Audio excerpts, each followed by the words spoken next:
धुमकुड़िया में live answer writing का programme अभी जारी है। और लाइव आंसर राइटिंग का प्रोग्राम आपको जैसे सुबह इसका पूरा शेड्यूल जो है, सुबह आपको क्वेश्चंस मिल जाते हैं। क्वेश्चन मिलने के बाद आप तैयारी कीजिए। शाम को आपको 7:45 PM से 9:15 तक 2 क्वेश्चन के आंसर लिखने हैं। फिर मॉर्निंग में 7 AM से इसका रिव्यू हो जाएगा। तो जहां आप आंसर राइटिंग लाइव होता है, रिव्यू भी आपका लाइव आपके पास सामने हो जाएगा। तो ये प्रोग्राम अभी लाइव आंसर राइटिंग का और लाइव रिव्यू का ये लगातार अभी चलाया जा रहा है। आप इसमें चाहें तो ज्वाइन कर सकते हैं। ये 5 डेज़ प्रोग्राम है, 5 दिन चलाया जा रहा है इसमें। और इसका चार्जेस 1500 पर मंथ रखा गया है। ज्वाइन करने के लिए व्हाट्सअप कर सकते हैं 9608166520 पर। धुमकुड़िया में आप सभी का स्वागत है। JPSC मेंस को लेकर अभी सीरीज चलाई जा रही है। जो प्रीवियस ईयर्स क्वेश्चन है उनको सॉल्व किए जा रहे हैं। और ये धुमकुड़िया के ही जो आंसर बुकलेट निकले हैं प्रीवियस ईयर्स के, उसी में से हैं। आज हम लोग 2024 के सवालों को देखेंगे। ये बुकलेट आपको हिंदी और इंग्लिश दोनों में अवेलेबल है। आप इसको dhumkudiya.com पर भी देख सकते हैं, वहाँ से भी बाई कर सकते हैं, या अमित बुक से भी ले सकते हैं। तो आज हम लोग जो है 2024 के पॉलिटी का पहला सवाल देखेंगे, पेपर 4 का। और पेपर 4 का जो सवाल है आपका, आइए देखते हैं। ये सवाल है कि discuss the administrative and financial relation between union and states in Indian federalism. भारतीय संघवाद में संघ तथा राज्यों के मध्य प्रशासनिक एवं वित्तीय संबंधों की विवेचना कीजिए। जैसा कि हम लोग जानते हैं, जो अगर कॉन्स्टिट्यूशन के हिसाब से देखें तो केंद्र और राज्य के बीच में 3 तरह के संबंध देखने को मिलते हैं। एक आपका वैधानिक है, उसके बाद में प्रशासनिक और वित्तीय। तो ये 3 संबंधों में से प्रशासनिक और वित्तीय के बारे में पूछा गया है, उसकी विवेचना करना है। अब जो डिस्कशन जब किसी चीज़ का कहा जाता है तो डिस्कशन में आखिर हम लोग क्या डालेंगे, ठीक है। मतलब कई चीज़ें हैं, जैसे आप मैप, फ्लो चार्ट, ये सब तो बात की बात है, लेकिन डिस्कशन में क्या लिखना चाहिए।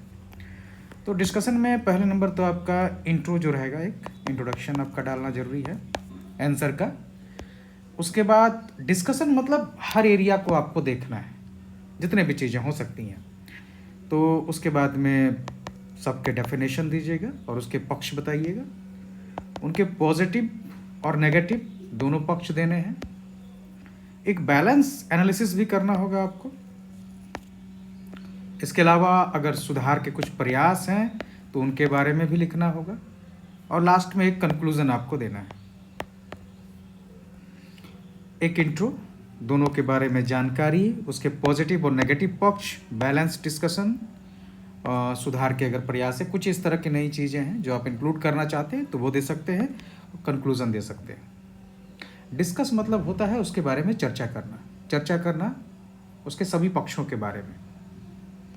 आइए इस सवाल को देखते हैं।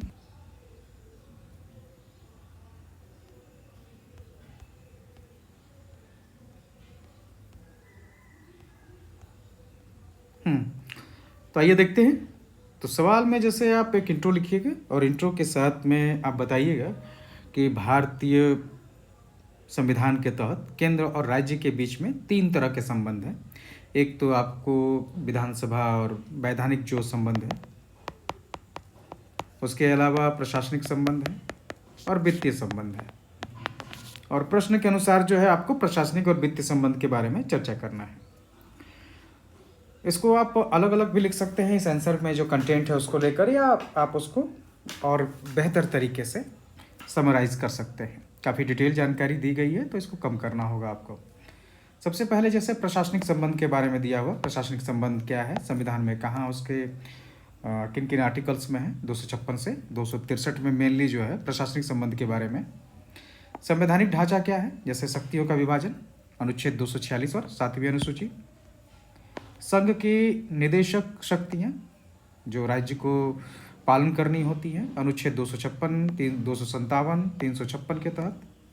अखिल भारतीय सेवाएं 312, अंतर्राज्य समन्वय जिसमें 263, अंतर्राज्य परिषद, क्षेत्रीय परिषदों की भी बात है अलग से, विवाद समाधान, इसके लिए जैसे सर्वोच्च न्यायालय है या बहुत सारे जो है केंद्र राज्य संबंधों के लिए आयोगों का गठन किया जाता है। तो इस तरह के जो है संवैधानिक प्रावधान और गैर संवैधानिक प्रावधान है। आप इसमें तहत में प्रशासनिक संबंध के तहत पे नीति आयोग को भी डाल सकते हैं। अब क्रियान्वयन तंत्र के लिए क्या है, ये तो हमारे संवैधानिक पक्ष जो होगा वो है।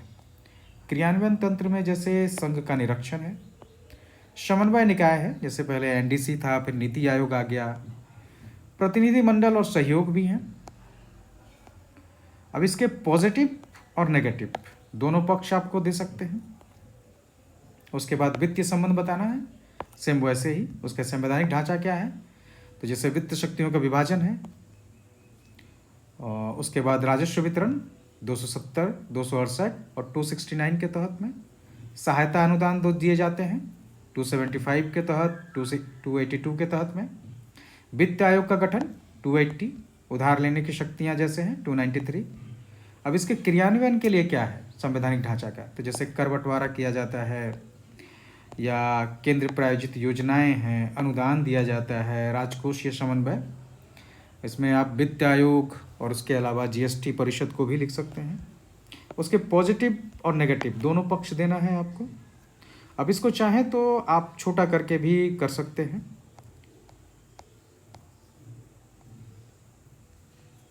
अब इसका मेन आपको विश्लेषण पक्ष लिखना है जो बैलेंस तरीके से हो। तो जैसे हमारा एक संघवाद में एकात्मक पूर्वाग्रह है कि नहीं केंद्र के पास ज़्यादा शक्तियां हैं, उसको लेकर एक बैलेंस डिस्कशन करना है। सहकारी बनाम प्रतिस्पर्धी संघवाद, राजनीतिक गतिशीलता को लेकर भी आप डिस्कस कीजिए अलग अलग पॉइंट्स पे। इसके आर्थिक निहितार्थ को लेकर भी कुछ और पॉइंट्स भी बनते हैं तो आप उसको लिख सकते हैं। उसके बाद आप सुधार के प्रयास केंद्र राज्य के बीच में वित्तीय और प्रशासनिक को लेकर क्या है, तो जैसे सरकारी आयोग, पूंजी आयोग, वित्त आयोग गठित होता है, जैसे अभी 15वां वित्त आयोग, 16वां वित्त आयोग के बारे में जानकारी दे सकते हैं। सुझाव भी डाल सकते हैं आप इसमें, और इसके बाद आप एक कंक्लूजन दीजिएगा। तो इस तरह से जो है आप इसका आंसर लिख सकते हैं। और जहाँ तक बात है इसको और बेहतर तरीके से सजा सकते हैं। कंटेंट आपके पास में अवेलेबल हो तो उसको बेहतर डायरेक्शन दिया जा सकता है। तो ये हमारा आज का सवाल है। आगे फिर हम लोग किसी और सवाल को लेकर आपके सामने प्रस्तुत होंगे। तब तक धन्यवाद। धूमकुड़िया में अभी क्लासेस जो मेंस के लिए चलाई जा रही हैं, वो प्रोग्राम आपको सुबह 6 बजे से शुरू होता है और ये आपको जो है रात को 9:15 बजे तक चलेगा अलग अलग स्टेज में। सुबह 6 बजे टॉपिक डिस्कशन होंगे, फिर आपको शाम को 7:15 बजे मेंस एमसीक्यू, फिर आप 7:45 से मेंस आंसर राइटिंग करते हैं, रात में फिर आपको नोट्स दिया जाता है और सुबह फिर आपका आंसर रिव्यू 6 बजे से होता है और टॉपिक डिस्कशन होता है।